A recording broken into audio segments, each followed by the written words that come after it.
The 2022 NBA season just came to a close. I mean, this was just one of those glorious postseasons that honestly I couldn't say I saw it coming. It was a long time coming for the Golden State Warriors to be able to clinch this NBA title.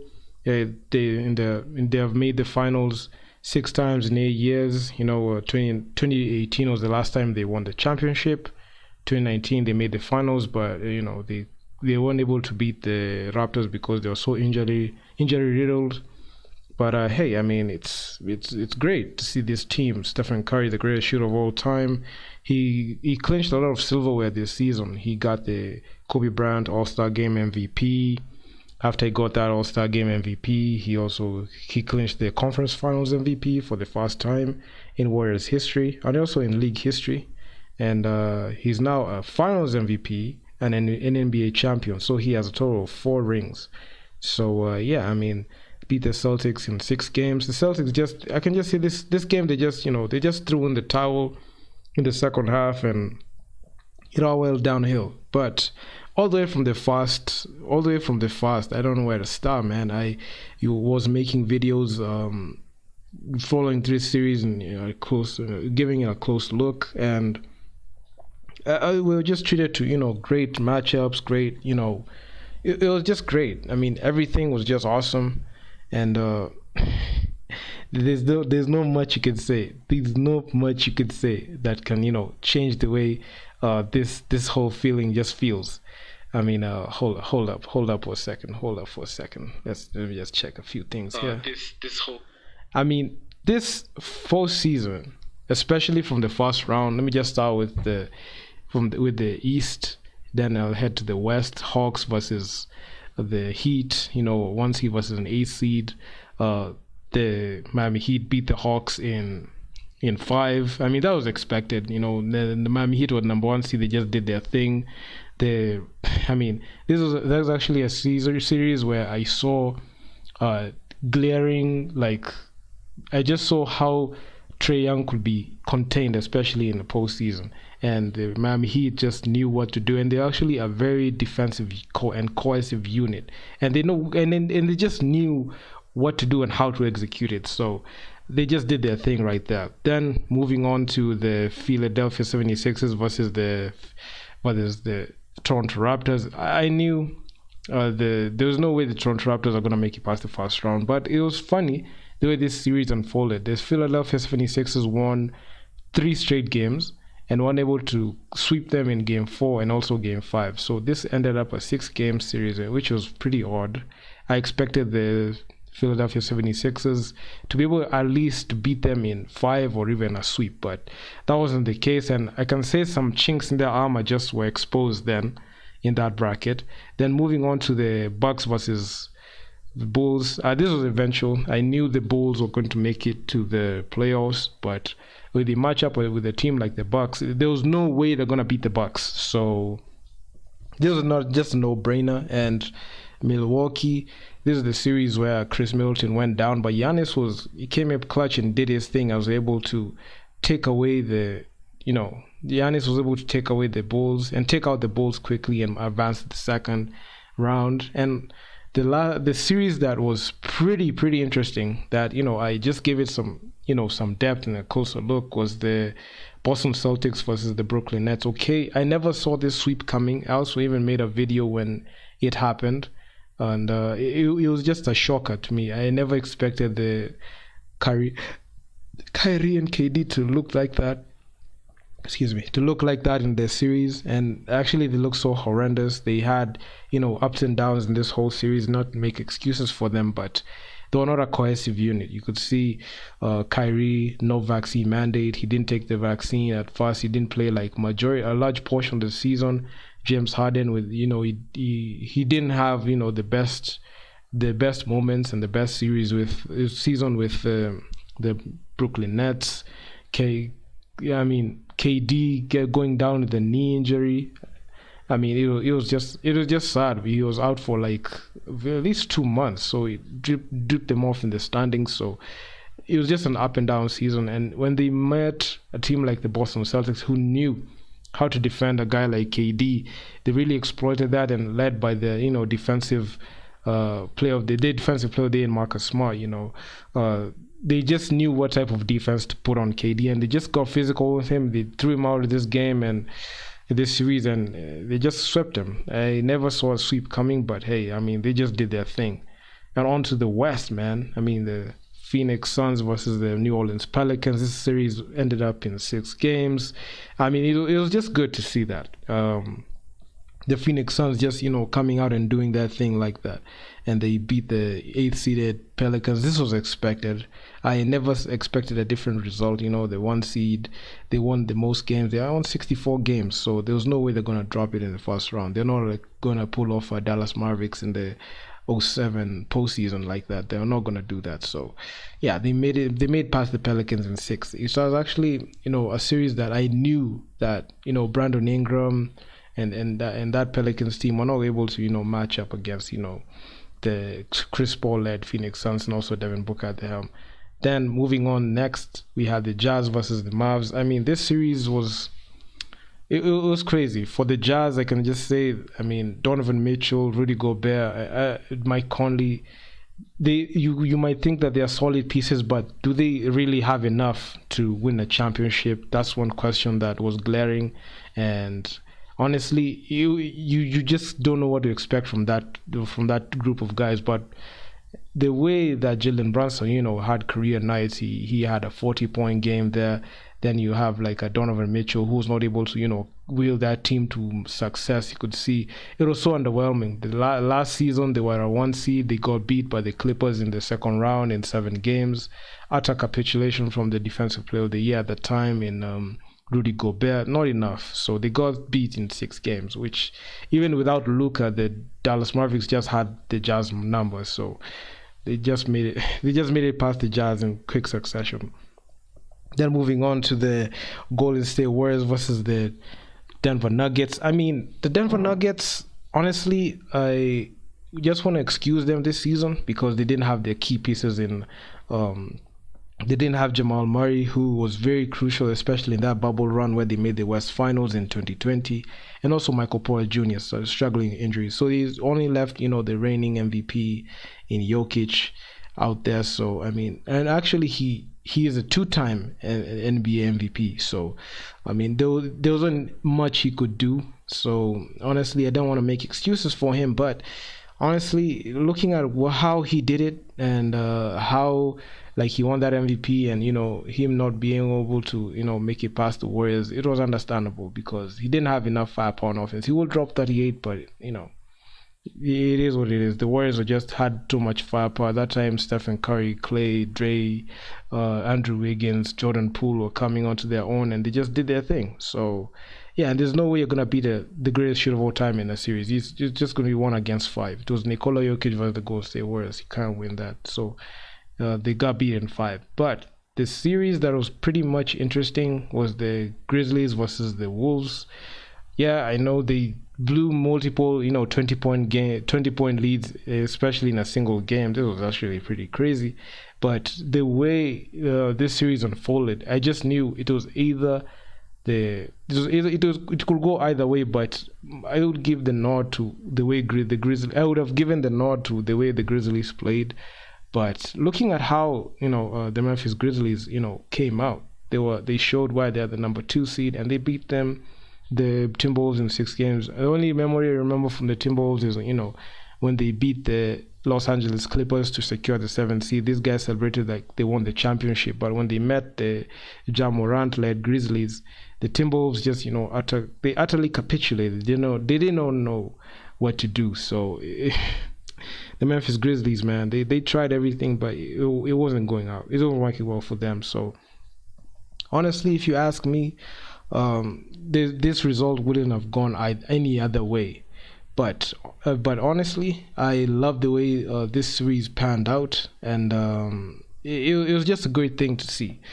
And moving on to the second round, the conference semis, can just go back to the East. We had the Sixers versus the Miami Heat, the 1 seed versus the 4 seed. So the Miami Heat came in quick. They grabbed the first 2 games. Then the Philadelphia 76ers came in and just did their thing, and they equalized the series in game 3 and game 4. But game 5 and game 6 they dropped them, and I can just see James Harden wasn't the same James Harden that we knew in Houston. So it didn't go well for him. I mean, it didn't work well for him. You could just see flashes of him just regressing in that series, and that's why they lost. So, and also Joel Embiid ran up for the MVP, and he wasn't able to capture that elusive MVP. So, I mean, it was just so tough to watch. The process just failing in the second round, time year in year out. They had the closest they've ever been to conference finals is the second round, and it's not a good look for a player of Joel Embiid's caliber. So honestly, it was just a horrendous sight. Then moving on to the Milwaukee Bucks versus the Boston Celtics. Man, I mean, the Milwaukee Bucks just went as far as Giannis would carry them, and without Chris Middleton, it just proved pretty hard, because getting a player to step up at Chris Middleton's level was pretty hard, because 26 points per game doesn't come in that easy. So it was tough. It was pretty rough, but I prefer the Milwaukee Bucks going out to the Celtics in 7 games, as opposed to the way the Brooklyn Nets went out against the Boston Celtics in a sweep. So you could see, even if the Milwaukee Bucks were underhanded because they didn't have the productivity of a Chris Middleton, they still showed flashes of greatness, as they didn't, they just didn't let the ball go. So they just did everything that they had to do, and they just, just pushed themselves to even a game 7, and they did things the way they need to. But moving on to the West, I mean, the Suns versus the Mavericks. I mean, I made a video. I watched this game live. I watched all the games live, but this one really hurt me the most. I saw this was a seesaw series where both teams are holding serve pretty well, and the game that the Phoenix Suns just needed to show up was the last game. The last game, that game 7 against the Mavericks. That's the only game that they needed to show up pretty well, and they utterly capitulated in that game. I mean, they got blown out very thoroughly by Luka Doncic and the Dallas Mavericks, and he ended their series in the worst way. And honestly, I just didn't like the way they just ended things. So it was just utter meltdown after a very historic season. There was a team that was supposed to make it to at least make the finals and match up with the Warriors. I was gearing up for a Suns versus Warriors West Finals, but Chris Paul again, utter meltdown. I mean, it was just hard. It was just hard to watch, and the Dallas Mavericks just beat the Phoenix Suns in that way. It was just brutal. But you can looking at the Golden State Warriors versus Grizzlies, no doubt I knew the Warriors are going to make it past the Grizzlies. There was no question about it. A lot of pundits were saying that the Warriors are going to make it past the Grizzlies, which was true in 6 games. I called this series in 5. But the Memphis Grizzlies thought otherwise. So I mean, there's nothing much I could do there. So it was just awesome. It was just awesome to see that. But I mean, the Memphis Grizzlies honestly had no chance against the Warriors. So the Warriors advanced smoothly, comfortably to the West Finals. And when I saw them matched up with the Dallas Mavericks, I knew the Warriors are going to go in and win it all. And win it all they did, as the Golden State Warriors just beat the Dallas Mavericks in 5 games. And I knew this. I actually was saying, even when I was talking to a friend of mine, even on DMs, I was saying this was going to be a very, very short series. I told my friends that. Honestly, they thought I was joking. I said this is going to be a very short series, and they actually will be very surprised how quickly this series is going to end. And short it was, because this series only took only 5 games, and they punched their ticket to the finals. And the most interesting series was the Celtics versus the Miami Heat. A 1 seed was a 2nd seed.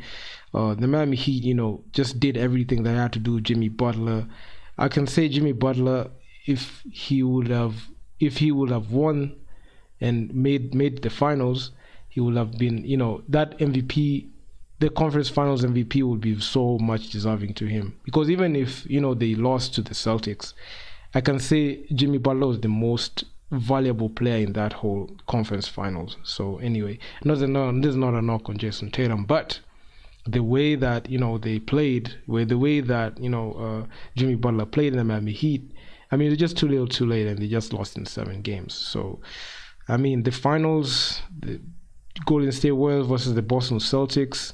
I mean, it was just fun to watch. The Boston Celtics stealing Game 1.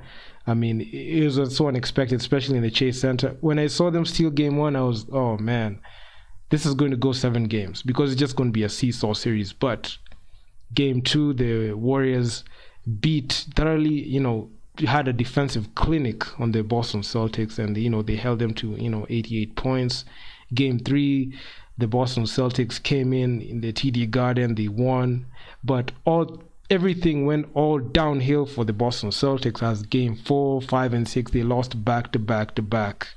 And in Game 6 in the TD Garden, you could see, I mean, I can just say Game 6 was just a quick game, because after Game 4 you would expect like the Boston Celtics to regroup and restructure and at least be able to steal Game 5, but that wasn't the case, as the Warriors won Game 5 as well. And Game 6, it was the game that they were supposed to play at the TD Garden, which they played at the TD Garden, but the Boston Celtics, man, I mean, it just went downhill again.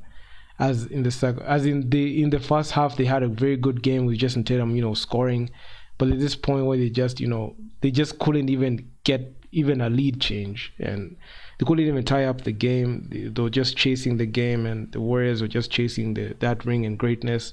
And it was a closeout game, win or go home situation, and the Warriors, just with their championship experience and pedigree, just came in and did their thing. So I just thought about just do a recap on what I saw in this postseason, and I just saw it fitting.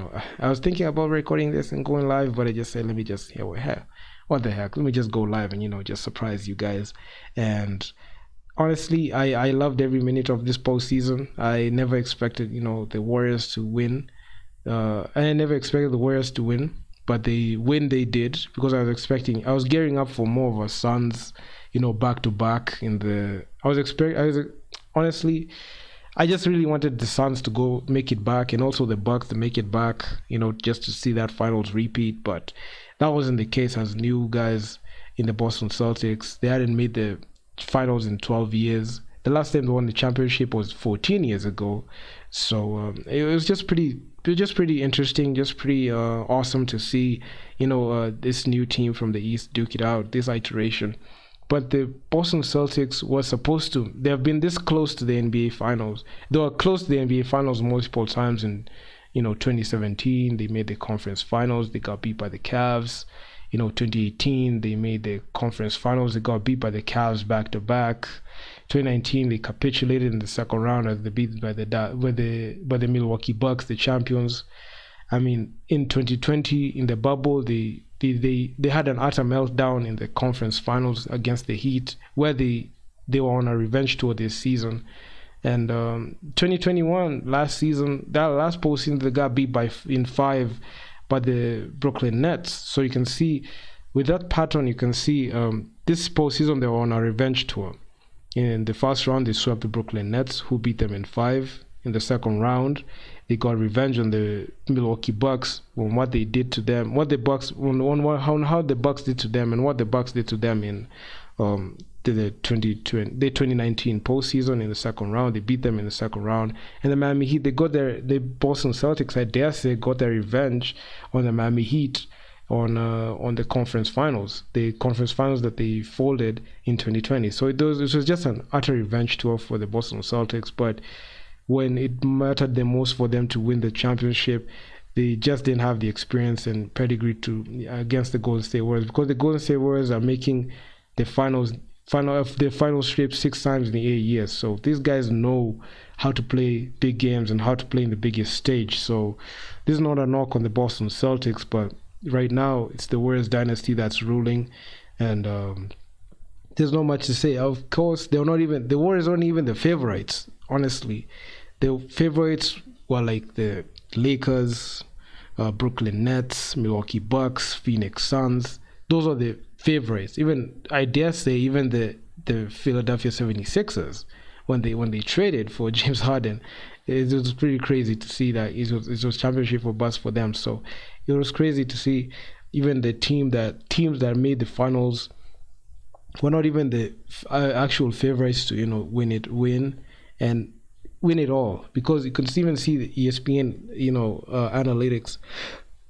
Excuse me. Some ESPN guys thought it was pretty smart to just create a graphic to say that the Boston Celtics have a higher percentage of beating the Golden State Warriors, and how inaccurate they were, because the Golden State Warriors just came in and just beat that baby, you can just say that baby Boston Celtics team in 6 games, because they just didn't have the pedigree to do it. So all in all, this was just a very eventful postseason. Today marks the end of the postseason and the regular season. As the postseason comes to a close, man, we're just opening into a new chapter in free agency to see what transactions that these teams are going to make. And also before free agency, we've got the NBA draft. We'll just be tuned into that, because man, I mean, this was just one heck of a ride. Just I was just covering it, just giving my 2 cents on it, and I can just say this was one of the best experiences I've ever made. The last postseason was awesome, but this one was way more awesome because there's so much going into it, and I was able to just cover it from start to finish. So yeah, man, I mean, all this basketball, man, I'm just gonna miss this thrill. Every game just counted so much, and their Warriors, the Golden State Warriors, are the 2022 NBA champions. I know, I mean, first take is just gonna be a frenzy, and also undisputed. So I mean, yeah, I mean, the Golden State Warriors just did everything. Now Stephen Curry has matched LeBron James in rings. I don't know why that matters, because LeBron James is a 4-time champion or 4-time Finals MVP. Stephen Curry is a 4-time champion and only a 1-time Finals MVP. So there's no comparison there. I don't know why NBA media tries to put these guys on the same level, but they are not on the same level. I mean, okay, Stephen Curry, no doubt, he's a top 10 athlete, but there's no way in hell he's in the same level as LeBron James. So, and it's funny how we're talking about LeBron James, and he didn't even make the postseason this season. This is not a knock on him, but he knows he has been in the finals 10 times, in more than 4 of them. So, and actually he has done it in three different franchises, and every franchise that LeBron James has played for, he has won a championship for them. So yeah, I mean, we should all congratulate the Warriors. We should also all appreciate them, appreciate their hard work, resilience. They've come through as much adversity as you will ever think. I mean, Klay Thompson, he tore his ACL 2019 NBA Finals. He tore his Achilles, his right Achilles. He's supposed to start in the 2020. He's supposed to start in the 2020-2021 season. He tore his Achilles. And, Stephen Curry broke his hand in the 2019-20 season. There's just injury riddled. They just had, some off-court issues, but they're able to overcome that. And now they're the NBA champions. So let's just take some time to appreciate and applaud their greatness, because, man, you won't see, such greatness replicated easily. So anytime that you have to, be able to appreciate these athletes when they're playing, man, you all just have to appreciate them, because they've just done so much for this game, and it's just awesome to see what type of basketball they have brought in. And yeah, man, I enjoyed every minute of it, and I'm gonna just see you guys in the next one, and I'm gonna see you